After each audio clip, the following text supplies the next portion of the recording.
एलिना चौहान र विष्णु सापकोटाको डिभोर्स भए सँगै कसैले एलिनालाई त कसैले विष्णुलाई दोषी देखाउँदै कमेन्टहरूको वर्षा गर्न थालेका थिए।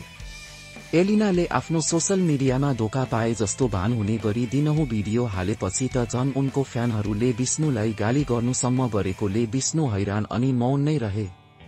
विष्णुले एलिनालाई धोका दिएको कारण अब नेपाल फर्किँदैनन् भन्ने आकलन गरिरहेको बेला विष्णु सापकोटा डिभोर्स भए लगत्तै रातारात नेपाल आएका छन्। अहिले विष्णु आफ्नो जन्मघर बागलुङमा रहेका छन् भने आफ्नो परिवारसँग बिताएको समयलाई उनले टिकटकमा हालेका छन्। आफ्नो पारिवारिक कार्यक्रममा सहभागी हुन विष्णु आए पनि एलिना र विष्णुको डिभोर्सको पीडाले घर परिवार निराश भएकोले सम्झाउन बुझाउन आएको भनेर विष्णु निकटले जानकारी दिएका छन्। कतै विष्णु विवाह गर्ने मूडले आएका त हैनन् नि भन्दा त्यो बारे भने उनी निकट कसैलाई जानकारी नभएको जनाएका छन्। के विष्णु र एलिनाको भेट र मिलन सम्भव छ भन्दा विष्णुले आफू निकटलाई एलिनाले पनि अब मिल्न नसक्ने गरी बाटो बन्द गरेकोले अब अहिले त्यता सम्भव नभएको जनाएका छन्।